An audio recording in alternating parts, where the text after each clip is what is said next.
하나님의 말씀은 요한복음 6장 22절로 40절까지 교독을 하시겠습니다. 이튿날 바다 건너편에 섰는 무리가 배 한 척밖에 다른 배가 거기 없는 것과 또 어제 예수께서 제자들과 함께 그 배에 오르지 아니하시고 제자들만 가는 것을 보았더니, 그러나 디베랴에서 배들이 주의 축사하신 후 여럿이 떡 먹던 그곳에 가까이 왔더라.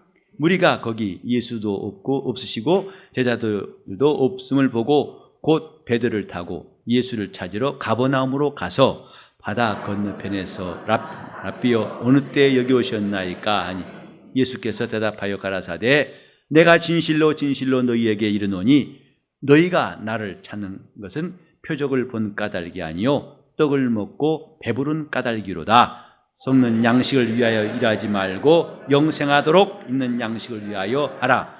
이 양식은 인자가 너희에게 주리니 인자는 아버지 하나님의 인치신 자니라. 저희가 묻되 우리가 어떻게 하여야 하나님의 일을 하오리이까? 예수께서 대답하여 가라사대 하나님의 보내신 자를 믿는 것이 하나님의 일이니라 하시니, 저희가 묻되 그러면 우리로 보고 당신을 믿게 행하시는 표적이 무엇이니까? 하시는 일이 무엇이니까? 기록된 바 하늘에서 저희에게 떡을 주어 먹게 하셨다 같이 우리 조상들은 광야에서 만나를 먹었나이다. 예수께서 이르시되 내가 진실로 진실로 너희에게 이르노니 하늘에서 내린 떡은 모세가 준 것이 아니라 오직 내 아버지가 하늘에서 내린 참떡을 너희에게 주시나니, 하나님의 떡은 세상에게 생명을 주는 것이니라. 저희가 가로되 주여 이 떡을 항상 우리에게 주소서. 예수께서 가라사대 내가 곧 생명의 떡이니 내게 오는 자는 결코 줄이지 아니할 터이요 나를 믿는 자는 영원히 목마르지 아니하리라. 그러나 내가 너희더러 이르기를 너희는 나를 보고도 믿지 아니하는도다 하였느니라. 아버지께서 내게 주시는 자는 다 내게로 올 것이요 내게 오는 자는 내가 결코 내어 쫓지 아니하리라. 내가 하늘로서 내려온 것은 내 뜻을 행하려 함이 아니요 나를 보내신 이의 뜻을 행하려 함이니라. 나를 보내신 이의 뜻은 내게 주신 자 중에 내가 하나도 잃어버리지 아니하고 마지막 날에 다시 살리는 이것이니라. 다 같이 내 아버지의 뜻은 아들을 보고 믿는 자마다 영생을 얻는 이것이니 마지막 날에 내가 이를 다시 살리리라 하시니라. 아멘. 오늘도 변함없이 주님을 사랑하는 여러분 심령에 하나님의 말로 다할 수 없는 은혜와 복이 충만하시기를 예수 이름으로 축원합니다. 구약 때 레위 제사장이 백성을 축복하는 축도가 민수기 6장 20절 이하에 나오는데, 보면은 하나님은 너희를 향해 눈을 뜨시고 너희에게 복 주시기 원하노라. 하나님이 시선을 너희에게 향하시기 원한다.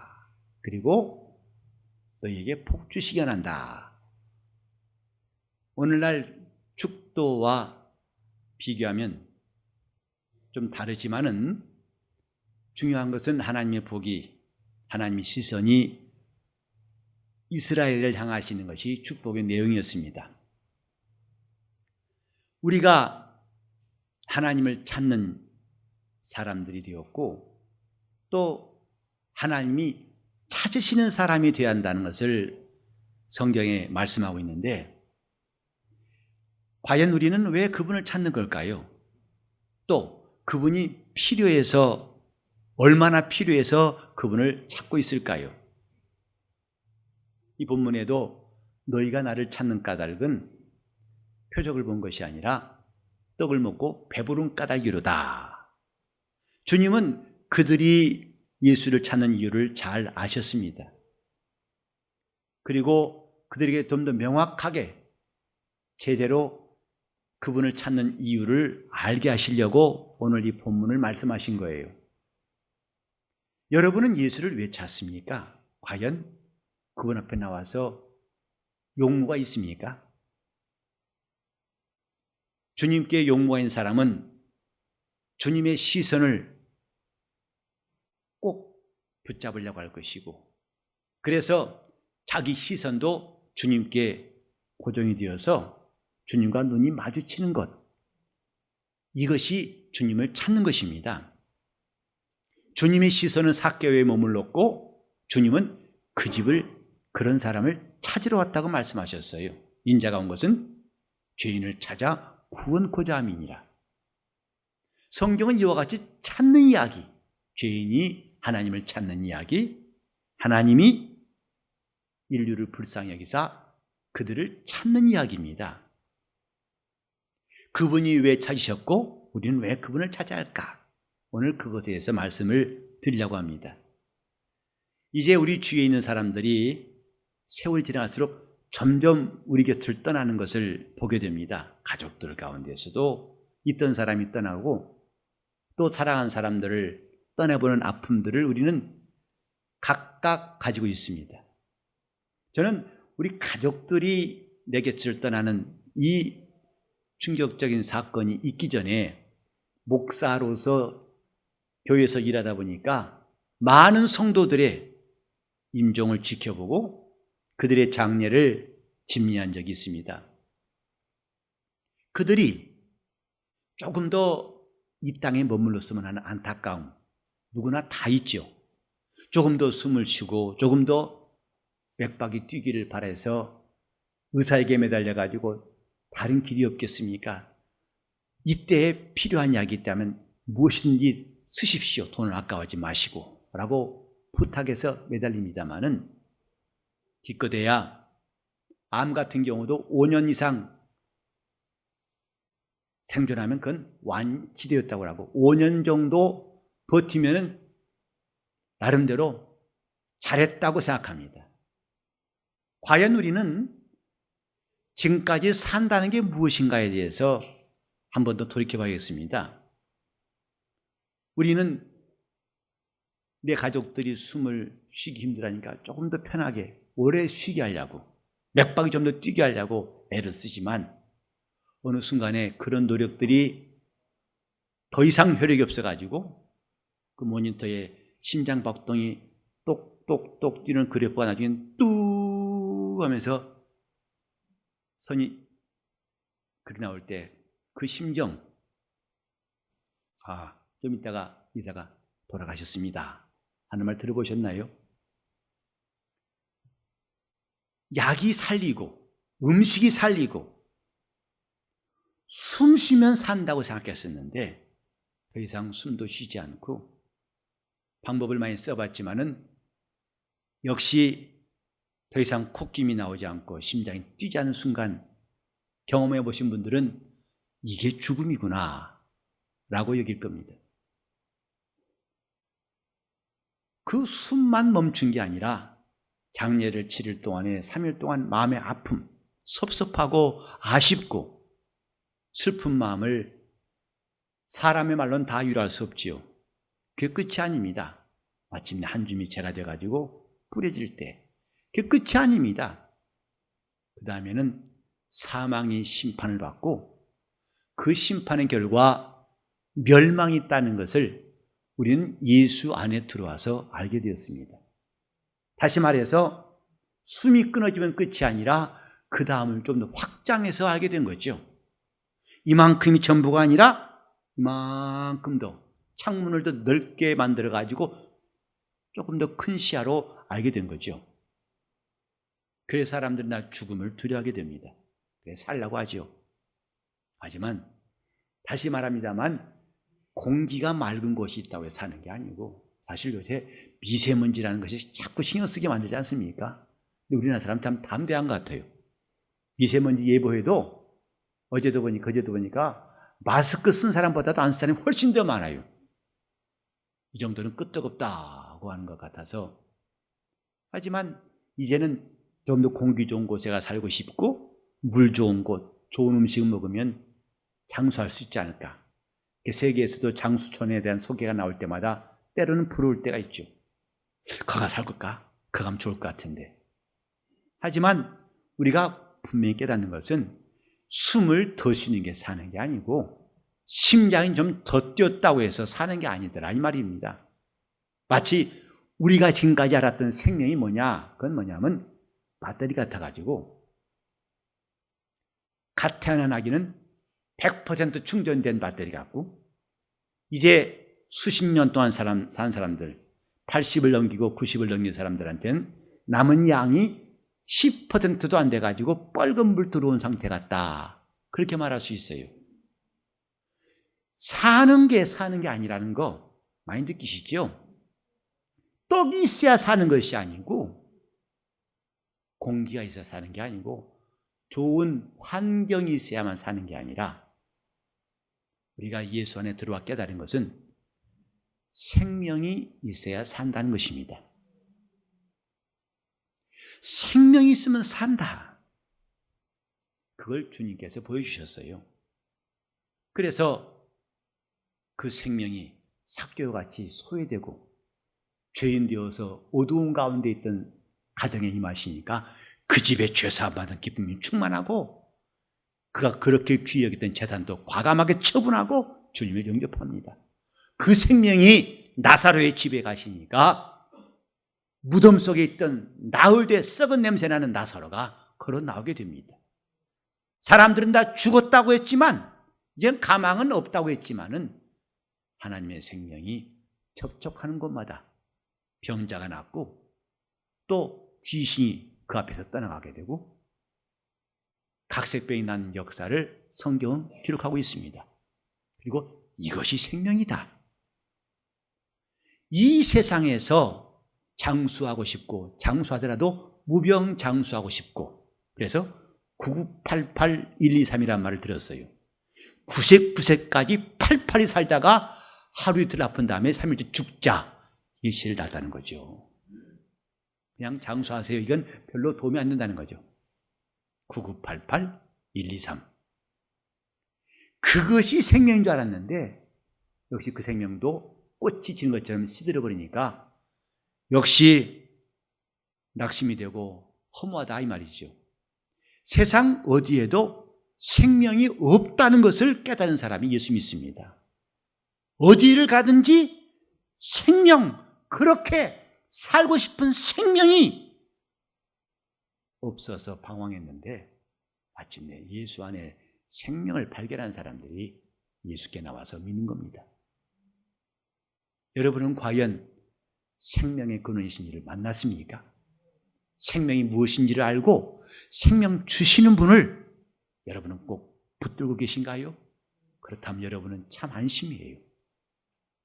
당장 오늘 여러분 삶이 이 땅에서 끝난다 할지라도 두려워하지 않을 것입니다. 왜?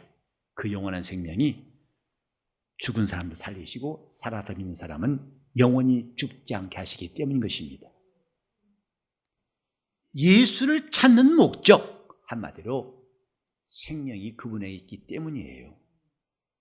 왜 예수 믿는가? 나는 그분에게서 영원한 생명을 보았기 때문이다. 어떻게 보았는가? 그 생명이 이 땅에 오셔서 만나는 죄인마다 죄사함 받게 하시고, 만나는 병자마다 낫게 하시고, 만나는 죽은 자들이 다 살게 하시고, 세상신 귀신이라는 사망의 신도 그 앞에서는 두려워 떨고 나가는 놀라운 생명의 역사를 보았기 때문에, 과연 생명은 예수 안에 있다는 것을 확신했기 때문에 죽게 나온 거 아니겠습니까? 온 천하를 뒤져도 진시황 같은 사람은 자기 권력으로 전 세계 다니면서 불로초를 구원하겠어요. 늙지 않는 명약을 구해와라. 근데 기록에 보니까 그랬던 진시황도 50세에 죽었더라고요. 물론 당시 나이에 비하면 조금 더 산 겁니다만은, 불로초를 구하고 그렇게 많은 권세를 가지고 굉장한 사람이라고 하는 기대치에는 훨씬 못 미치는 거 아니겠습니까? 진시황이 만약에 1000년 살았다 그러면 와, 굉장하다 할 텐데 50세예요. 세상에는 생명이 없습니다. 이미 성경은 태초벽에 깃터 계신 말씀 안에 생명이 있다고 요한복음 1장 3절에 말씀했습니다. 생명은 하나님께 있습니다. 성경에도 하나님을 생명의 하나님 그랬어요. 모든 육체에 생명을 주신 하나님, 그런 만물을 살게 하시고 마침내 예수를 죽은 자 가운데서 살리신 분이라고 말씀했습니다. 이 생명 때문에 예수 믿는 겁니다. 나는 과연 지금까지 예수 믿고 깨달은 사실은 영원한 생명은 예수 안에 있다는 것. 그리고 한번 따라해 봅시다. 생명이 있어야 산다. 생명이 있어야 산다. 건강해 사는 것이 아닙니다. 건강해도 어느 날 그 몸은 늙어 죽습니다. 힘이 있어야 사는 것 아닙니다. 아무리 권력 잡아도 아무리 부자라 할지라도 죽습니다. 생명이 있으면 죽지 않고 영원히 산다는 것, 이것을 인류에게 알리신 것이 복음이에요. 자, 이 생명, 하나님께서 이 생명을 세상에 주려고 하셨는데, 왜냐? 이 땅에 사는 사람들이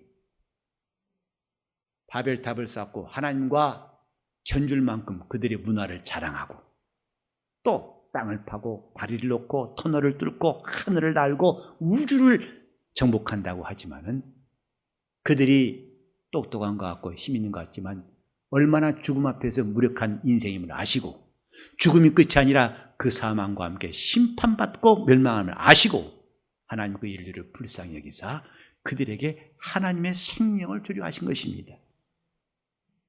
하나님의 생명, 천사들도 가지지 않고 하나님만 가지신 이 생명을 우리에게 주시려고. 그렇지 않으면 인류는 영원한 멸망을, 저들의 일생은 화려했을지라도 그 끝은 지옥불에서 형벌을 받는 걸 피할 수 없는 인생, 그걸 아셨기 때문에 세상을 이처럼 사랑하사 생명 주시려고 하나님이 결심하신 거예요. 하나님의 사랑은 한마디로 자신의 생명을 주시는 것이었습니다.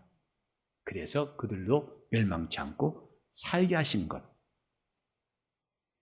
이렇게 그분이 원하셨지만은 절망적인 것은 방법이 없어요. 천사를 보내서 이 생명 줄 수도 없고, 다시 만물을 새롭게 창조한다고 해서 생명 줄 수가 없고, 그 전능하신 얘기도 방법이 없어요. 미안합니다만 여러분 양해하고 들으세요. 제가 언제 선전을 보다 보니까 그 선전이 이런 내용이 있습니다. 직접 나와가지고, 남자들한테는 참 좋은데 이걸 설명할 방법이 없네 하는 거 보셨어요? 제가 그 선전 보면서 참 재미있게 웃었어요. 참 답답하겠다. 이걸 다 말할, 제대로 속 시원하게 이 사람들이 와! 정말 좋구나 하고 그렇게 만들고 싶은데 방법이 없네 하는 말이 참 기억나는데, 그 사람은 돈 받고 자기를 팔라고 했습니다만은 하나님은 자기 생명을 팔라고 한 것도 아니고 값없이 주시고 싶지만은 그분에게는 방법이 없어요. 왜냐? 인류는 이미 죄를 지어서 하나님과 복구할 수 없는 관계가 깨져버렸고, 이미 사망의 세력을 잡은 자 마귀에게 종노릇하고 있는 인류를 하나님이 하늘의 천사를 다 동원한다고 그것이 가능하지 않습니다. 마침내 하나님이 극단적인 방법을 선택하신 것, 요한복음 3장 16절에 독생자를 주셨으니예요. 이 하나님의 최후의 선택입니다. 다른 방법이 없는 그분의 유일한 선택이 독생자를 주셨으니 이는 저를 믿는 자마다 멸망치 않고 영생을 얻게 하려 하심이니라. 우리 삶의 형편은 다 다를지라도, 가난한 사람, 부유한 사람, 잘난 사람, 못난 사람, 장수한 사람, 또 안 그런 사람 다 다를지라도 똑같이 공통된 게 뭐냐면 생명이 없다는 것이 아니겠습니까?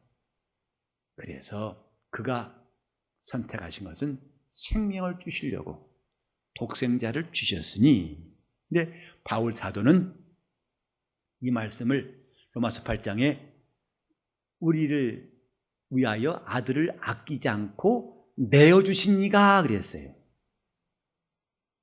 요한복음 3장에는 독생자를 주셨다. 로마서 8장에는 아들을 내어주신 이가, 이걸 조금 여러분이 더 이해하시기 위해서 예수는 죄인에게 넘겨주었다는 말 같은 뜻이에요. 내어주신 이가 곧 넘겨주셨다. 가룟 유다는 은30에 예수를 넘겨주었어요. 그것은 이제부터 마음대로 처분할 수 있도록 내어놓은 겁니다. 그래서 예수는 죄인들의 손에 팔려가지고 그 죄인들에 의해서 죄인이라고 정죄받고 마침내 십자가의 고난을 다 지신 거예요. 이것이 하나님이 독생자를 주신 것이고 그 아들을 내어주신 것인데, 이제 좀 더 나가서 예수님이 겟세마네에서 한 기도 여러분 기억하시죠? 아버지요, 이 잔이 내게서 지나가기 원합니다. 그러나 내 원대로 마옵시고 아버지 원대로 하옵소서. 이 잔이 내게서 지나가기 원합니다. 그 잔은 곧 아버지의 뜻이에요. 세상에 생명을 주려고 하신 아버지의 뜻입니다. 이 잔이 내게서 지나가기 원합니다. 그러나 아들은 그 아버지 뜻이 얼마나 크신 줄 알기 때문에 나는 절대 못합니다가 아니라 내 원대로 마옵시고 아버지 원대로 되기를 원합니다. 아버지의 뜻이 더 크다는 것을 인정하시고 그는 3번 간구하신 다음에 그 뜻대로 순종하셔서 십자가를 지신 겁니다. 그리고 주님은 십자가에서 말씀하실 때 엘리 라마 사박다니, 나의 하나님 어찌에 나를 버리셨나이까.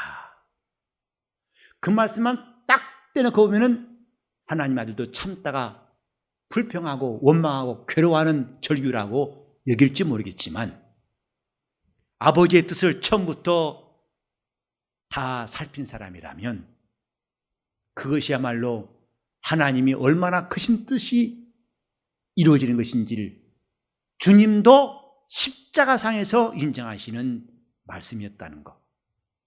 곧 아버지의 뜻은 세상에 생명을 주려 하시며 그분이 택할 수 있는 유일한 방법은 아들을 버리는 것이었어요. 아들을 버려야만이 그들에게 생명이 주어질 수 있음을 아셨기 때문에 그분은 마지막으로 그분의 극단적인 선택을 하신 것이다 이 말. 예수의 십자가는 하나님의 극단적인 선택이 형상화된 것입니다. 저 죄인들에게 생명을 주기 위해서 과연 독생자를 내놓을 수 있을까? 아마 이게 가능한 사람은 이 땅에 없을 것입니다. 저주받을 수밖에 없는 인생을 위해서 자기 독생자를 버릴 수 있는 사람이 있을까? 창세기 22장 보면은 이런 하나님의 뜻을 깨닫고 담을 수 있는 사람이 아브라함밖에 없다는 걸 하나님은 아셨어요. 그래서 아브라함에게 말씀하시기를 네 사랑하는 독자를 내가 내게 지시할 땅으로 가서 번제로 바치라. 아브라함은 이 말씀을 듣고 다음날 순종해서 사흘길을 가가지고 모리아산에서 이삭을 번제로 드리게 됩니다. 이것은 하나님 아버지의 뜻을 미리 보이신 비유예요. 아브라함만이 이 아버지의 뜻을 담을 수 있는 그릇이라고 하나님이 여기셨기 때문에 아브라함이 75세에 고향을 떠난 것도 본토와 친척을 떠난 것도 쉽지 않은 순종이었고 어마어마한 일이었지만은 40년 후에 모리아산에서 이삭을 바치라 하신 말씀까지 순종함을 보시고 하나님은 마침내 창세기 22장 12절에 아브라함아 아브라함아 네 아들 이삭에게 손대지 말라. 내가 이제야 네가 하나님 경외한 줄을 알았노라고 말했습니다. 드디어 하나님께서 너는 내 마음을 담을 수 있는 그릇이구나. 하나님 말씀을 위해서 사랑하는 독자까지라도 내놓을 수 있는 이런 아브라함의 믿음만이 아버지가 아들을 버리시기까지 인류를 사랑하신 뜻을 담을 수 있는 그리심을 아시고 이제 아브라함의 집에 마침내 예수가 오시게 됩니다. 마태복음 1장 1절은 아브라함과 다윗의 자손 예수 그리스도의 세계라고 했어요. 왜 예수님께서 아브라함의 집에 오셨는가는 너무나 분명합니다. 아버지의 뜻, 이것은 세상에 자기의 생명을 주시려 함이었고 이건 오직 하나님 아버지의 극단적인 선택, 아들을 버리실 때만 인류에게 생명을 주실 수 있음을 아시고 하나님은 그렇게 결심하신 것이다 이 말이죠. 오늘 우리는 내가 구원받은 것에 대해서 감사하기도 하고 기뻐합니다. 그러나 세월이 지나면 그것은 저 박물관에 있는 물건처럼 그 당시 감동 같지 않고 그때 가치 같지 않고 그때의 기쁨 같지 않은 걸 알게 되지요. 그리고 우리는 다시 내 문제에 빠져서 낙심하게 되고 하나님 뜻에 대해서 거슬리려고 할 때가 많습니다. 그러나 우리는 아버지의 뜻, 아들을 위해서 세상을 창조했지만은 그러나 그 아들을 버리시기까지 하면서 인류에게 생명을 주시는 이 아버지의 높고 큰 뜻을 알았다면 우리는 내 뜻도 철수할 수밖에 없는, 내 뜻도 포기할 수밖에 없는 이런 놀라운 변화가 믿는 자 안에서는 일어나는 것입니다. 내 뜻이 얼마나 크고 중하더라도 그분의 뜻 앞에서는 다 순종하고 먼지처럼 날아가 버려야 할 지극히 작은 것임을 고백할 수 있는 것, 이것이 우리의 신앙 아니겠습니까? 우리가 예수 믿다가 때때로는 힘들고 괴로워서 죽고 싶다고 한 생각 해보신 적 있나요? 정말 죽고 싶다.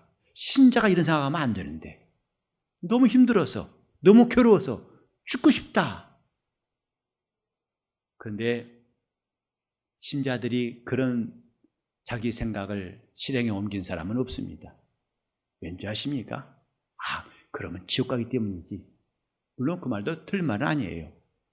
그러나 그분이 우리에게 생명을 주시기 위해서 아들까지 버리신 그분의 뜻을 알기 때문에 내가 아무리 힘들고 괴로워도 내 뜻을 끝까지 주장하지는 않겠다. 이것이 살아있는 믿음 아니겠습니까? 아버지의 뜻, 이것은 세상에 생명을 주려 하시며 이를 위해서 아버지는 아들을 버리셨습니다.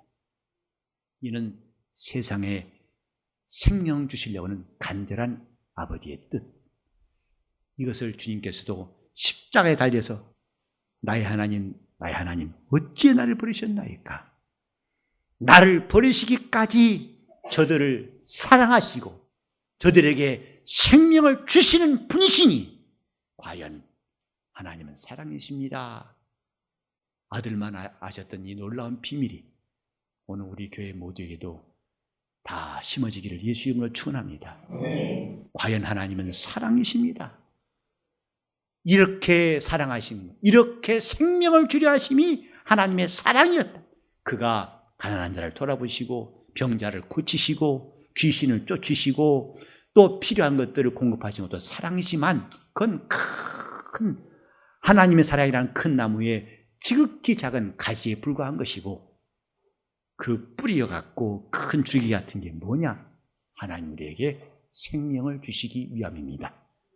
생명이 있으면 삽니다. 죽은 사람도 살 수 있고 심한 병에 걸려도 생명이 있으면 살아나게 되어 있습니다. 생명이 있으면 무엇이나 다시 일어날 수 있습니다. 그래서 하나님의 생명이 귀한 줄을 우리는 알고 그분을 찾는 사람이 됩시다. 하나님은 생명을 주려고 그는 어떤 방법도 사양치 않고 마침내 아들까지 죄인들에게 내어주시고 그 아들이 십자가에 고난받는 것을 참고 견디시는 그분의 마음을 우리 모두가 품을 수 있기를 예수 이름으로 축원합니다. 기도하실 때 아버지의 뜻이 내게 이루어지게 해달라고 우리가 매 주기도문 할 때마다 뜻이 하늘에서 이룬 것 같이 땅에서도 이루어지이다. 아니, 저 땅 넓은 데 하기 전에 먼저 내 심령에서부터 아버지의 뜻이 이루어지게 해달라고 통성으로 기도하시겠습니다. 하나님 아버지, 우리가 아버지 뜻 앞에서 겸손한 성도가 되게 하여 주시옵소서. 주여 역사하소서, 도와주옵소서. 하나님 아버지, 아버지의 뜻이 무엇인지를 이 시간 깨닫게 도와주시고 그 뜻이 우리 각각의 심령에 이루어지게 도와주옵소서. 우리 생각이 높고 우리 뜻이 너무 강해서 아버지의 뜻이 안 보였던 시간들을 다 마감하게 도와주시옵시고, 아버지의 뜻은 이것이니 곧 아들을 보고 믿는 자마다 하나님의 생명을 얻게 하신 이 뜻이 오늘 우리 심령에 이루어지게 도와주시옵시고, 그 높으신 뜻 앞에서 우리의 뜻이 꺾어지는 역사가, 우리 뜻이 무너진 역사가 날마다 일어나게 도와주시옵소서. 예수 이름 받들어 기도드리옵나이다.